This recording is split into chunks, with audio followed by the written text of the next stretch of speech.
Hello, everybody, and welcome to Newb versus Pro, where Ledge, A noob to drawing, it takes on Vamp. his pro artist husband.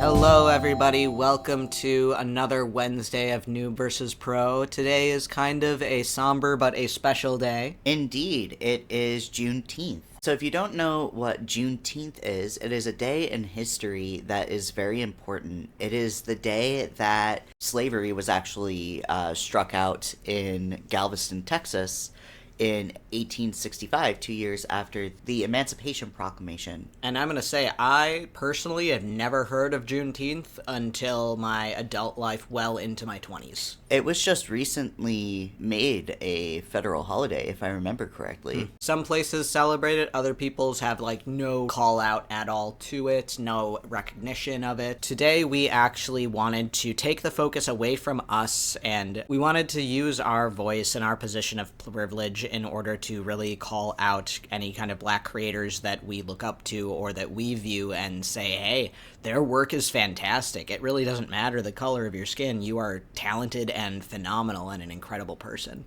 Right, and it being Pride Month and, also Juneteenth happening smack dab in the middle of Pride Month, essentially, I want to take a moment to say that intersectionality with advocacy is important. We wouldn't have Pride without a black trans woman. Marsha P. Johnson? Yep. Stonewall. Stonewall. If you don't know what Stonewall is, then definitely look it up. That's a history lesson for another day. Without any further ado, let's get started. I'm curious about yours. Oh no, okay.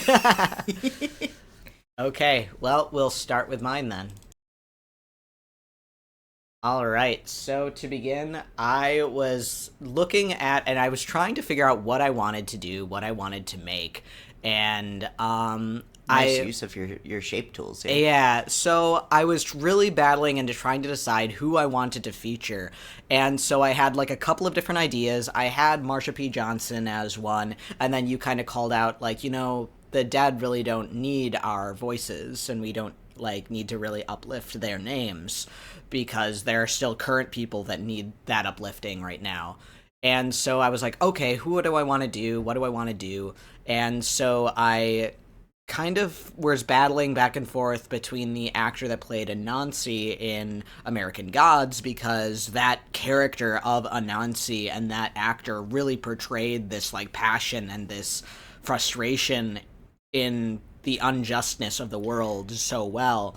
But I heard about some unpleasant things in regards to that actor, and so I kind of was unfortunate. So then I was thinking, okay, what other creators do I know? It would have been really cool if you had done Anansi too, because Anansi, as the character, is based off of an African god. The African god of mischief, if I remember correctly. He's a spider. Yeah, exactly. But I tried to figure out, what do I want to do? And I was thinking about, New Orleans. We visited New Orleans, and it is an amazing place, beautiful in terms of a place to be, and also it is a prominent birthplace of jazz and that kind of culture. I want to pause you here too, because I just want to say on your process here, I really appreciate how you've made this pattern. Using your assets and turning things and making that easier on yourself. That's really smart. Oh yeah, I used a lot of the skills that I did not consider or do in previous uses, and I'm using that stretchy tool to really angle it and make it the right direction that I wanted. And I was like, okay, how do I make this easier and not harder? So, and perspective here was another hard thing that I was like, all right, I'm going to challenge myself, because I decided to do an entire friggin' scene.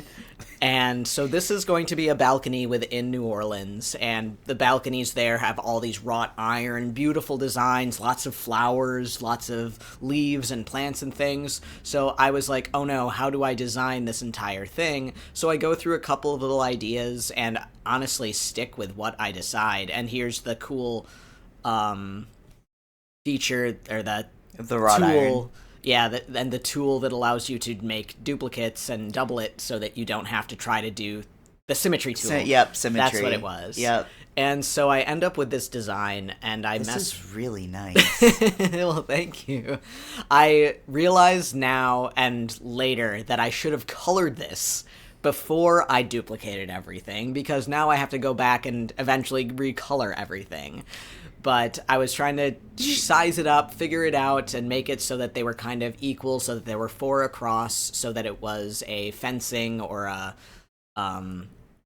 guardrail kind of thing at the top of a place. And obviously, I didn't space everything correctly. I didn't measure. You're still learning. I mean, just thinking from the point that you started at in February when we first started talking about this. But I end up moving everything over so that it does fit, so that it is more accurate and close to one another and everything. But this was so... Look at the layers. Yeah. And one of the things I was going to say when you just said I should have colored everything first is just don't be afraid to merge down your layers as you go. Yeah. Because I did that. I merged all of these down, and then I was like trying to figure out how to make that and go over, because it was getting really busy over there. Yeah, it gets really busy. It puts a lot of load on the program that doesn't necessarily need to be there. Right. And then, you know, it just makes your life easier to have things, you know. Yep. And making that one a bit bigger. Yep. Because technically it looks really weird, but yeah. You warped it, and I think the way you warped it isn't true to perspective. Yeah, it should have been a little bit more angled back. Yeah. In a way, but... But, I mean, again, starting with where you were in February, you wouldn't be able to do something like this in February. This would have this only took me about, oh gosh, how many did we say? 5-ish hours? 4.5, 5 hours. 4.5 to 5 hours. So, like, a vast improvement to the Gremlin, which was 10 hours. 10 and plus. Yeah. But yeah, as I was saying, New Orleans is like a birthplace of jazz and that kind of like interesting culture. And the individual that I actually ended up picking, I was kind of going back and forth between, I don't know his name and I feel awful for this, but the gentleman that played Wormwood as well as Louis. Oh, from the new Interview with a Vampire series on HBO. I know who you're talking about. Amazon or whatever it is. Name? I cannot remember his name, but I was going back and forth with him as well as Jon Batiste. Because Jon Batiste plays music and is a musician and is very... Jacob Anderson, thank you so much. But in terms of the individual that I picked, I wanted somebody that was very passionate, that I've kind of seen and watched their some of their profession progress, because I first heard about him from the Stephen Colbert. Yeah, the Today Show, Tonight the Show, Daily Show, or Daily something Show. like that. No, Daily Show is Jon Stewart. You're right. They all are basically the same name. Right, but he plays a melodica, or it's a harmonica piano, essentially. Interesting. And so he was quoted as talking about this. He loves this device, and I don't know where these lines came from. I touched the screen, and then all of a sudden a bajillion lines happened. One of the hand motions that you can do will act like your shift key. So that's probably what it was. And it just went nutso. Yeah. But yeah, I brought up a couple of references of him. He's seen playing this instrument a lot, and he said that he really loves it because he can't take a piano with him everywhere he goes. Right, but he this can't is take something certain that's... instruments everywhere he goes. But this is something that he was like talking about how it's like, oh, it's considered a child's toy, but like I've kind of mastered it. And then he played this incredible like little piece on it. That's awesome. And so I took inspiration there and thought that it would be really, really awesome to feature him in this, because he started on Stephen Colbert, and then he was always advocating and doing a lot of pushes for advocacy and people's rights and stuff like that. So I was like, you know what? This dude is really cool and his music is beautiful. I think he just recently won a Grammy. That's awesome.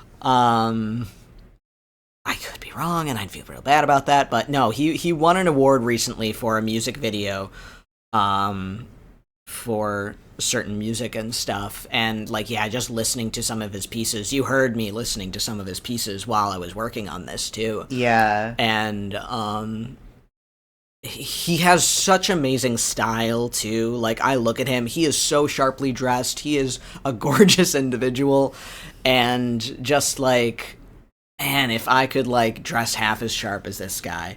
But 5 Grammy Awards from 20 nominations. Oh jeez.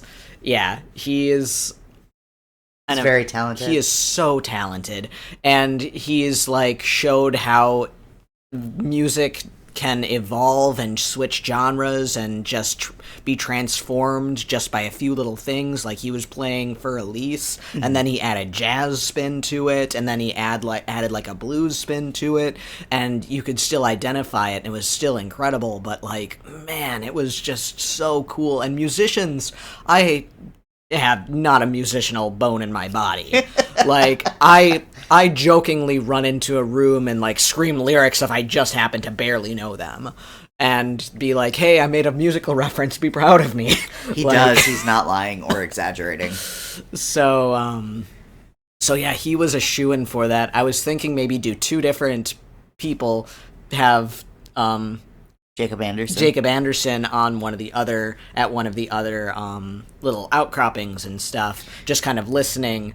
Putting multiple people in a scene can be very hard because you have to really focus on what your proportions and stuff are. Oh yeah, I know. And as you can see, meanwhile, as you freaking say the words, yeah, I know my proportions are really wonky. I'm obviously still working on that.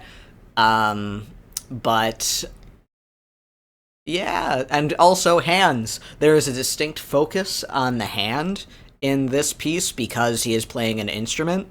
And hands are hard. And hands are very hard, especially ones that are posed in I still struggle with hands.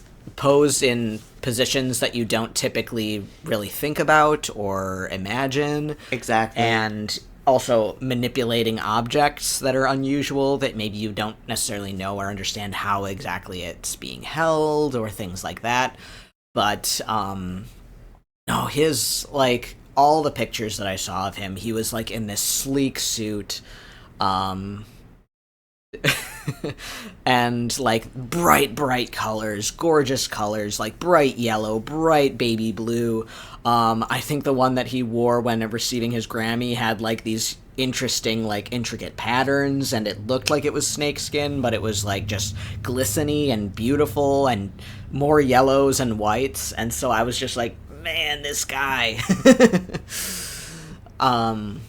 And my proportions are jacked up, I know it. Like, those hips are teeny tiny compared to his shoulders. But you know what? That's okay. Like, you're still learning. And this is something I want to say, like, even though we haven't talked about anatomy or how to, figure out your proportions more than just that one video we put out, you have improved in those areas just from practicing. Right. And that's really interesting to see because, like, for those of you, you guys don't know Ledge from Adam at this point, but, like, it's one of those things where he doesn't actively go out and research this stuff. He doesn't, like, study unless we're doing a Newb versus Pro. So, like, this is just from what you guys have actually seen him do in the last couple of months, which I find really fascinating because, like, I'm someone who, like, I have a sketchbook, but the only things that I've put in that sketchbook have been Pokemon. Yep. And there's nothing wrong with that. I mean, especially if you like the Pokemon style, if that's something that you're trying to study, it's what we were talking about with the master study. Right.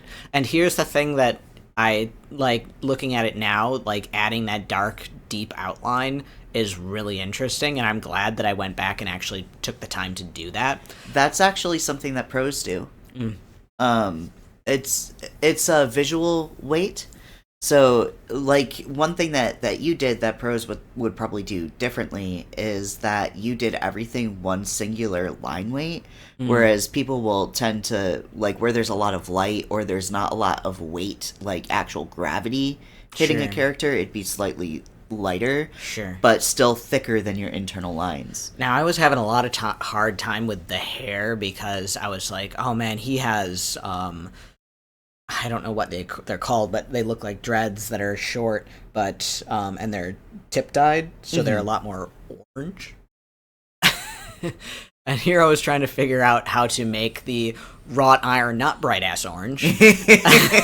And I called you over and was like, how do I do the thing? Because you could see him over there on my things. This is where you were telling me how to do it.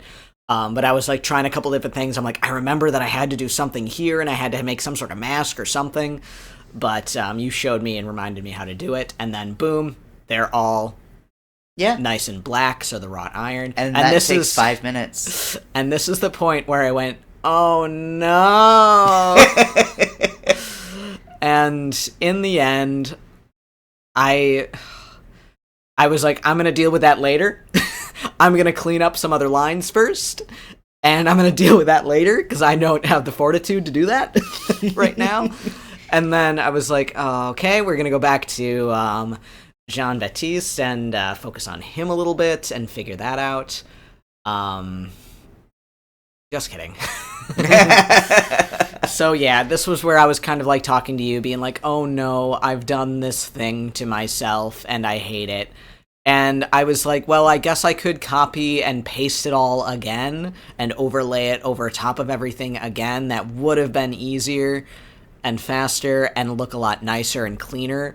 But I ended up not doing that because I was like, I hated that process so much. You know what would have been easier than just coloring it in by hand too, is if you had started to color it on a new layer and copy and paste that layer to line it up. Because you would just lower the opacity a little bit so that you can see your actual lines underneath. Right. See, I tried to do that, and then I was like, it was doing weird stuff to, like, probably because the layers shifted in direction. Yeah. But I didn't understand what was going on necessarily at that point, and I kind of wanted to self-learn some of that stuff. So I was like, all right, we're going to ignore that and go back to messing around and cleaning some lines up and everything. And I realized that I forgot to put in fingernails. I made a comment of it while I was doing it, and then I forgot about it immediately. And then how it goes. And then at the end, I was like, yeah, it's done. And then I looked at it again. I'm like, I forgot the fingernails. You know how many times I've thought I've been done with a piece and find that there's some fundamentally awful thing missing? Yeah. Like, super noticeable. And it's just like, no. Yep. But yeah, I wanted to go with this bright, beautiful blue. Yep, this is blue, guys. This is blue. This gorgeous yellow color, because, like, yellow and orange are some of my favorite colors. And, so I was just like, yeah. You and life both. They're just vibrant, bright colors. Skin tones. Skin tones was interesting. It was hard to kind of determine what the correct shade was. Like, even just white people, man. That's because skin tones in general are hard to boil down to a single color. Yeah. Skin, when you're looking... And it depends so much on what light you're in, and like what lights are being shined on you, and like so many different images also, that I had of him were like he looked very red at times. So I was like, Skin has a translucency to it. Yeah, you were saying so it would actually have, like, because of blood vessels and stuff, with blueness. And also, like, shadows turn your face blue, and, like, where the bone is close to the surface, it goes a little bit yellow because of the translucency of the skin. So, like, there's a lot of actual color variation in skin.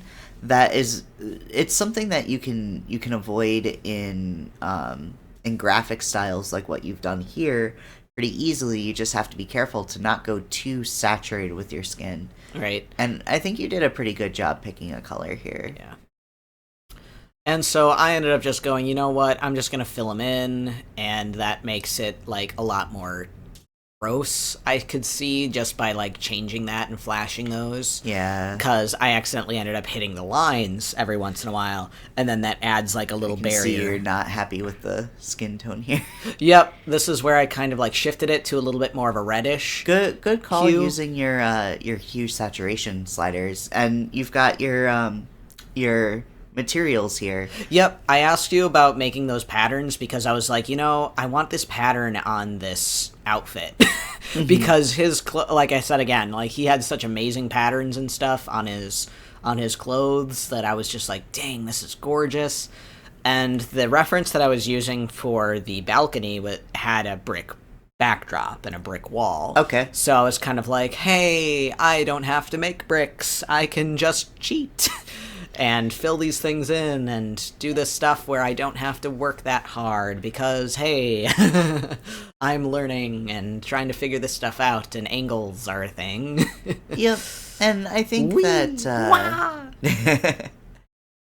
I think that materials are nice. It's something that I personally don't use very often.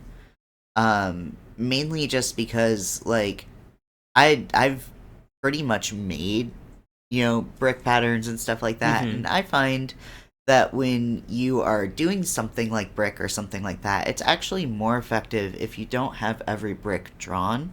Yeah, because they're too pristine. They're too clean. Yeah. In this regards, like, it's like clearly that's not real masonry. Like, they don't get that perfect unless they're like prefab plastic overlays. And also, if you've noticed, like, because of how pristine those bricks are and how much you just have them, like, it doesn't match. It's not that it doesn't match, it's that it takes away from your focus, which is your character, right?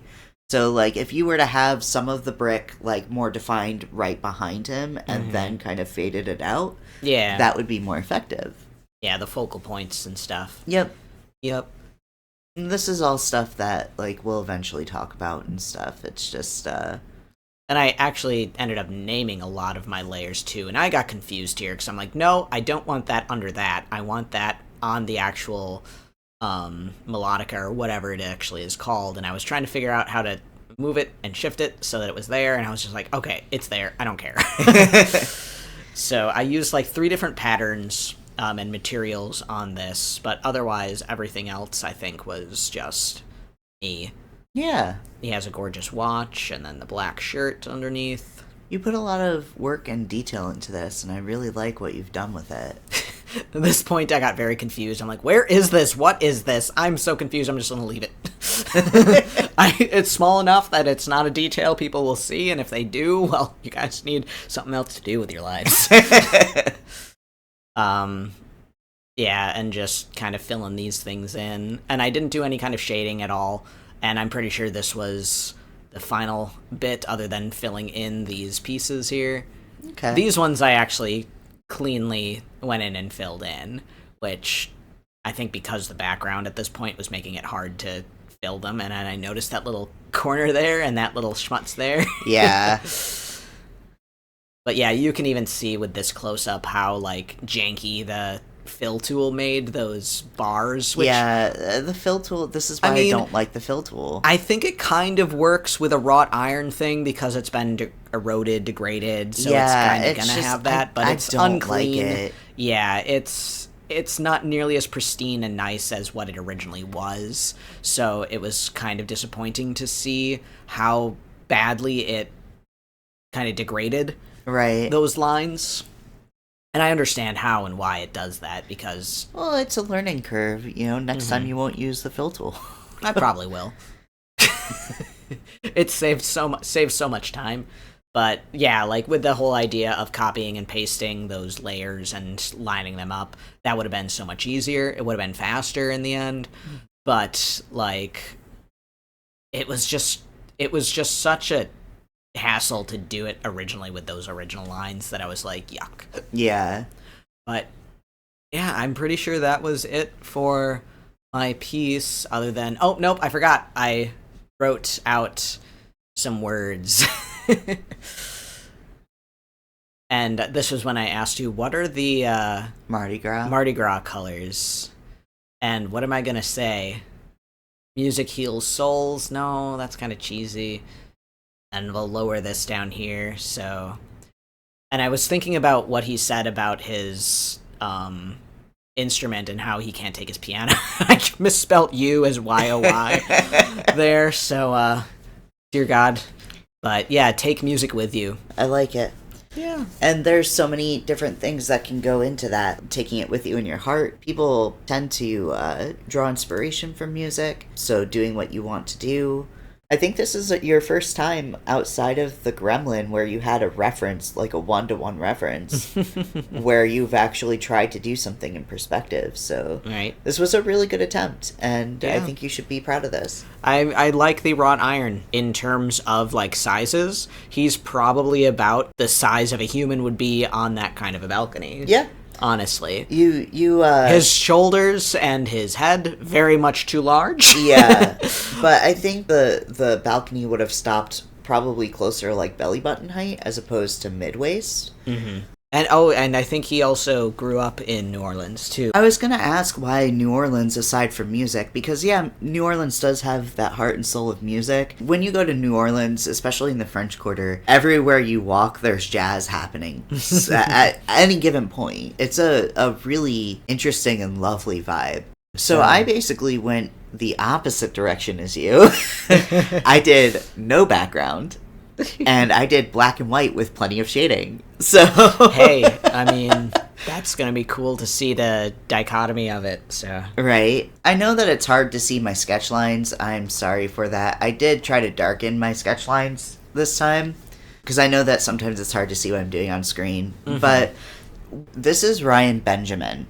Ryan Benjamin is a comic artist who has worked for all of the big comic industry areas. Like, he's worked for Marvel, he's worked for DC, he's done some of his own projects, he's worked on video game stuff, he's done concept art, he's done storyboarding, like, he's done a lot of stuff. Are there any specific Marvel or DC characters that he really is prominent in, or is he just kind of all around? He does Batman. Oh. Batman characters a lot, and comics are one of my sleeper interests. Like, I don't actively talk about them, but I absolutely adore comics, and Batman is one of my favorite universes.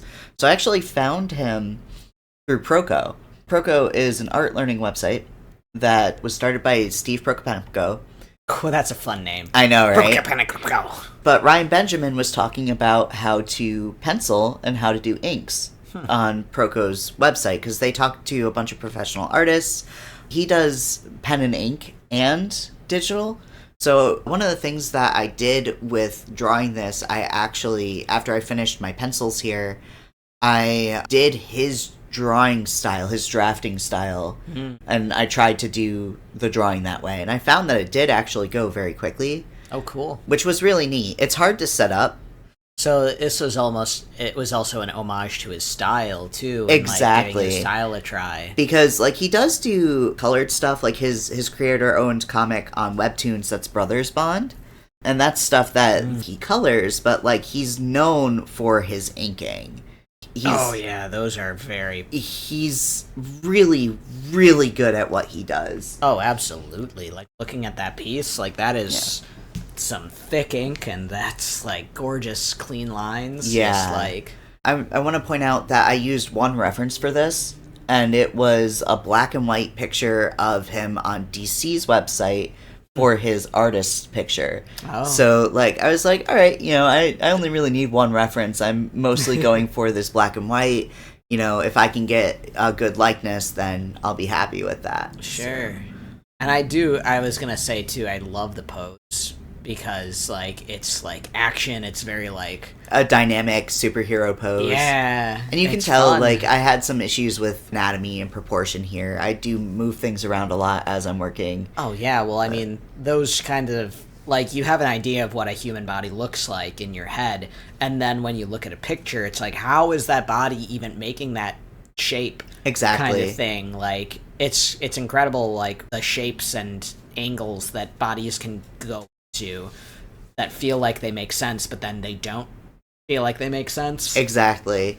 And that's kind of one of the things that you grow a visual library on. Ooh, lots of wrinkles.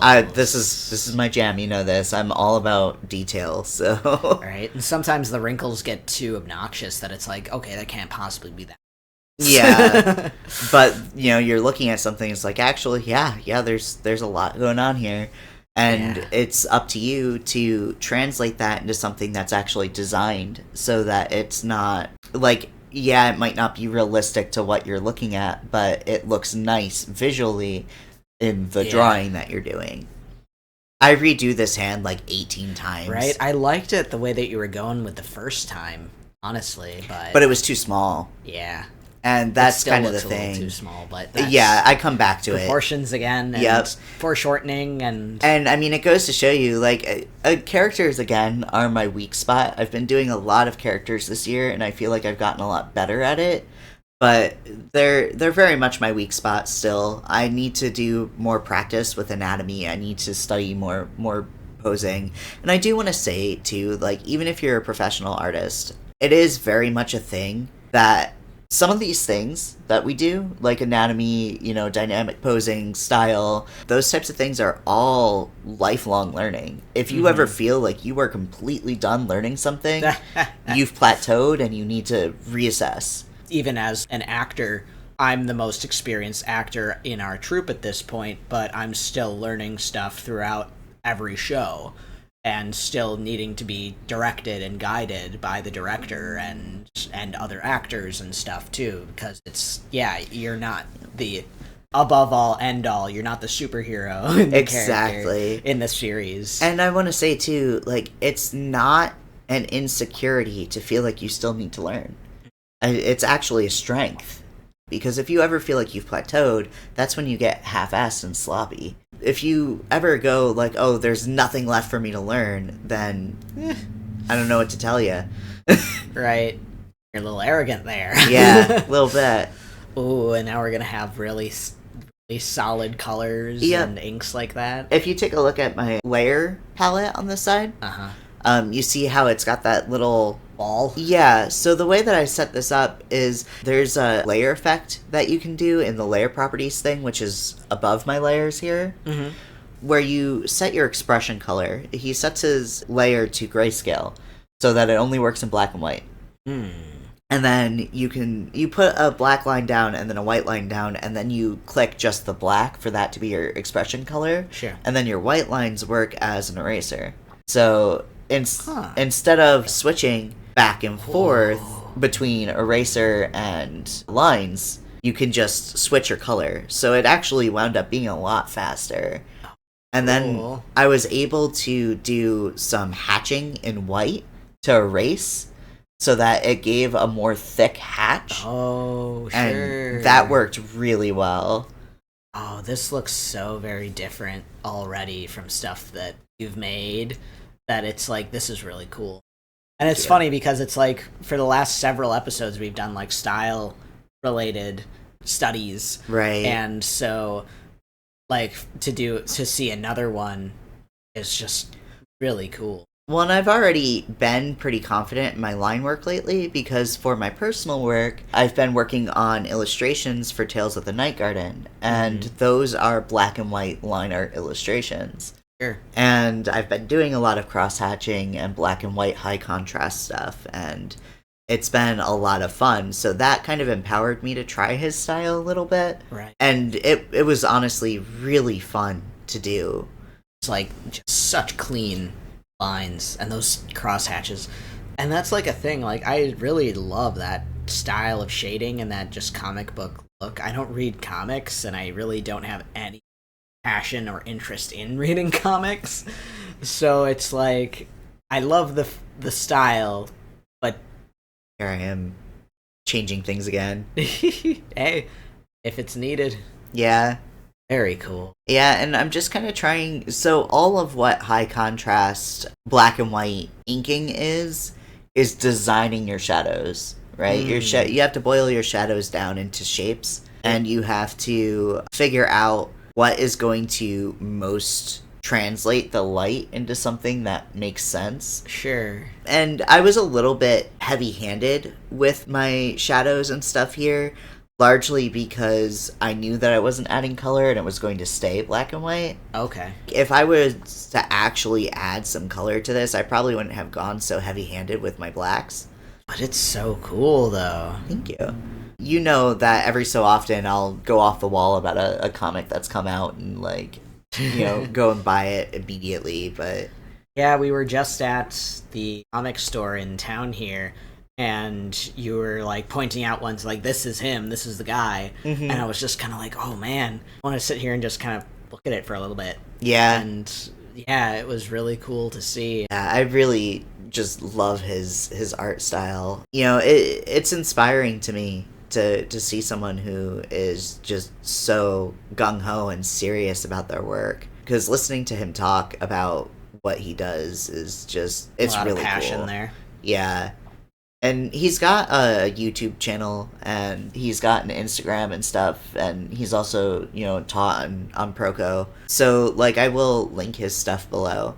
Cool. Spending a lot of time on the face. The face takes, like, 80% of this drawing, honestly. Yeah. And part of that is because the shapes of a face are very difficult to actually... There's a lot of shapes going on. Yeah. The thing about faces is that if they are even just slightly off... It's super noticeable. Yeah, people can tell. That's one of the things that make people very hard to draw, but also very compelling to draw. Yeah. Because it's not about perfectionism. You can't get a face perfect. By nature, faces are imperfect. You have to get it good enough to where it reads. Yeah, you don't want to get into that weird uncanny valley where it's just like, it looks good, but it's really something just off about it that's uncomfortable. Exactly. I would actually argue that creatures and non-humanoid things are easier to draw because there's less of a frame of reference for people. You know, it kind of makes me think of, like, the Silent Hill Ascension stuff. Mm-hmm. Because the character models in that were so awkward and so oppy, but the monster creatures were amazing. They, like, put so much more focus into that, and they were really, really well rendered and really creepy, but the humans in that were just really... Because monsters are easier to make. That's so interesting. It's because there's not a frame of reference, you know? Yeah, you were saying, like, 80-20? 80-20, or something like that? 80-20 is how I've heard it. 80% familiar, 20%. Yep. But that's how my mentor puts it. 80-20, if you listen to, like, Veng Zhu, pretty much any established concept artist will tell you 80% familiar, 20% made up, or 90% familiar, 10% made up. Sure. And that's because you need to have enough of a frame of reference for the audience to find it relatable. It needs to be unique enough to catch their interest as well. Yeah, right? Oh man, now that the sketch lines are gone, this is so cool. It looks much better without the sketch showing. Oh. I do, you know, move things around a lot and stuff, and that is stressful once you've hit this point because, like, your lines are established. Yeah. But you have to own your mistakes at a certain point. Right. You know, like, you can't make something perfect. It's literally impossible. And I've been getting back into traditional art lately because I've missed it, and also it's the stuff that's been going on with AI and stuff like that. Like, sometimes I just need to get away from the computer. It's made it so that I'm more confident with my digital art, surprisingly enough, because you can't move things around like that in traditional. You have to own what you've made as a mistake. I messed up my my lines there, so I reset my establishing. I will admit, because I draw on the iPad, and it has those finger things, and it's the same shape as a piece of paper or a notebook or something, sometimes... Very rarely, but sometimes when I'm in my sketchbook sketching out things, if I know that I have to erase something, I end up doing I tap the damn sketchbook. It's the muscle memory. And it's the muscle memory. When and then I go, to... God damn it, I'm an idiot. No, when I used to use the iPad more often, I did the same exact thing. One thing that I would like to get for the iPad is a paper-like texture, because that would make it easier for me to use it. It's just a screen protector. iPad doesn't have a screen protector on it right now. Oh. It's a screen protector that gives a little bit of grit to your... Oh, okay, so you can feel the slight resistance. Exactly. Interesting. Yep, that's my next mini goal. Oh, this glorious thumb and fist. This was really hard to do, actually. Well, look at how good it looks. Thank you. I still really don't like hands. And hey, gotta hand it to you. No, it's really cool. And one of the nice things about this style is that if you're not confident in something, you can hide it in the shadows. So yeah, like, hey, I don't want to draw feet, so let's make this angled upward so you're not going to be able to see his feet. well, no, I don't want to draw feet, so put a plant there. the photo that I was referencing, his foot was up like that. Yeah. I'm in the middle of doing character sheets right now for a project. I literally just copied and pasted the one pose that I did because I was like, I'm not redrawing this 4 times. Yeah, I'm not redrawing a fence 4 times. And then I realized he had a tattoo there, so I tried to freehand it, and I was like, I don't know. Later on, I wind up using the symmetry tool and drawing something out. Is it a spider? It is. It's a Spider-Man style I thought it spider. was... That's what it looks like. Yeah. Spider-Man. It's a really cool tattoo. Spider-Man. He was wearing a bracelet. Ah. So that's what this is. And I'm still really not happy with that hand. Yeah, I mean, it's been deleted a couple of times already, so... Yeah. There you go. I fix it. I think this is the point where I fix it. I'm just like, this is not... A fix is needed. Yeah. Yeah. Stuck. There's a lot of things going on in the hands. It's similar to the face, where it's just a lot of shapes and things that can really vary depending upon a person, like and tendons. It's so very easy to... Sausages. It's so very easy to get the uncanny valley with a hand. Yeah. But really, hands boil down to some... This is the symmetry tool for that tattoo. Bug. Oh, this is cool. It makes me think of freaking like spaceship, right? And it's got like these ass spider legs, so it's like... That's how I handled the tattoo. I'm still just so very unhappy with that hand. Like you said, at some point you just gotta move on. Yeah, I mean, that's what I'm doing here. Now is it just really mostly the shading time? Because it looks like... Yeah, this goes really quick because, honestly, yeah. I don't have an eye for shades and shadows and anything yet, and just like that one little line, and I'm just like, it's better than anything I could have even tried to get. Like, damn. It's breaking it down into shapes. That's all it is. You and your shape fetish. Yep, me and my shape fetish. Like, oh god, look at that. Like, you just kind of eyeballed it looks like, and you were just kind of like, yeah, that makes sense, boop, and it's like, what? I mean, how long have I been doing this? I know. And that's kind of the thing, too, is, like, you can't go by, you can't compare yourself to me because I have 15 years on you. I've been doing art professionally since 2020, and I started studying art seriously in 2009. This is me just trying to make things look right.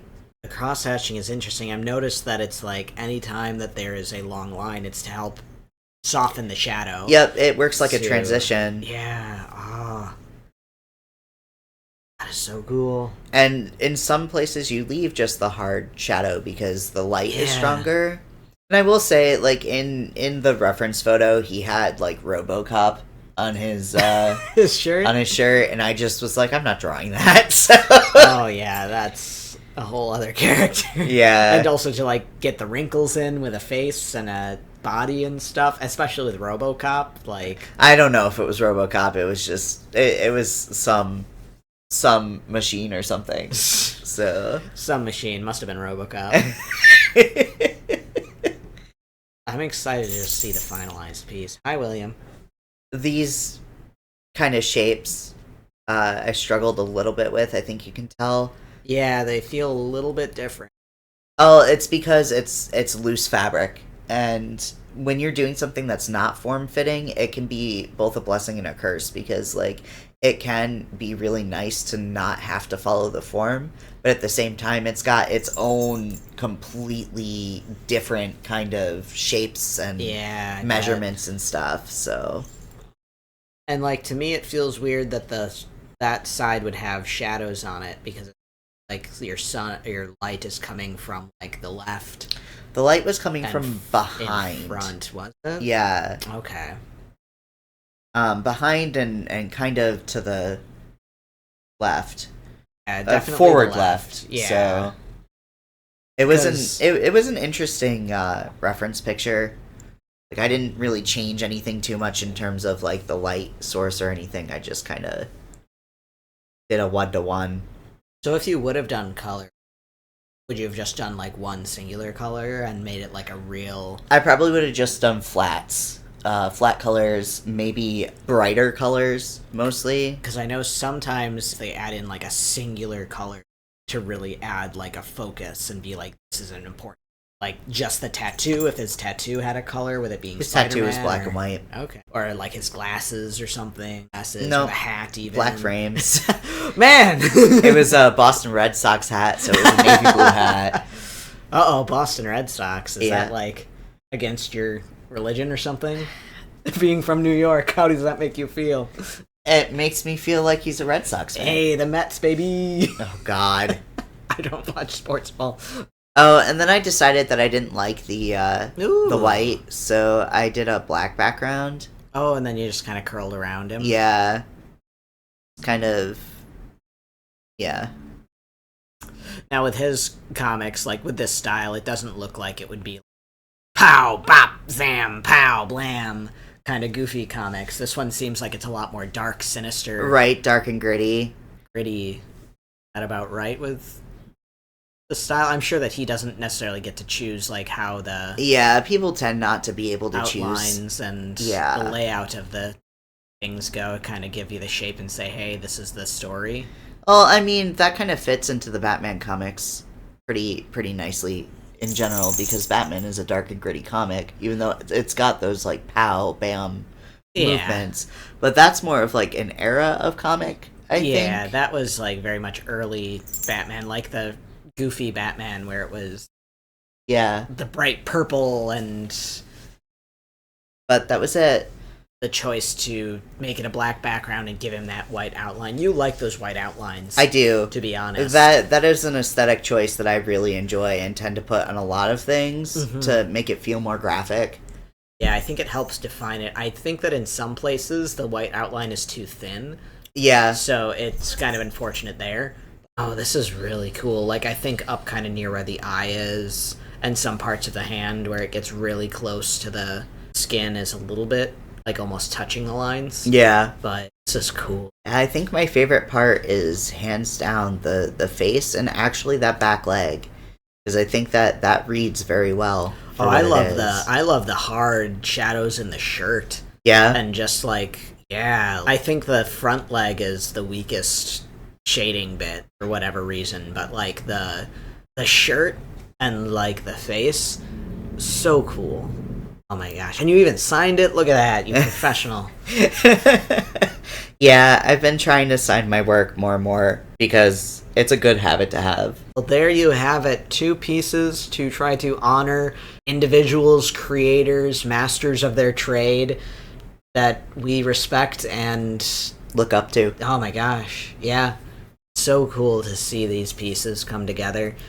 And so thank you everybody for taking the time to watch and enjoy. If you guys have creators that you want to recommend to us, please let us know. We love being able to expand our knowledge and our exposure to amazing artists and talent. Yeah. And make sure that you take care of yourselves. Drink your water and do what you can. We will see you guys next time. Happy Juneteenth. Stay safe out there. Yep. Goodbye, everybody. Bye.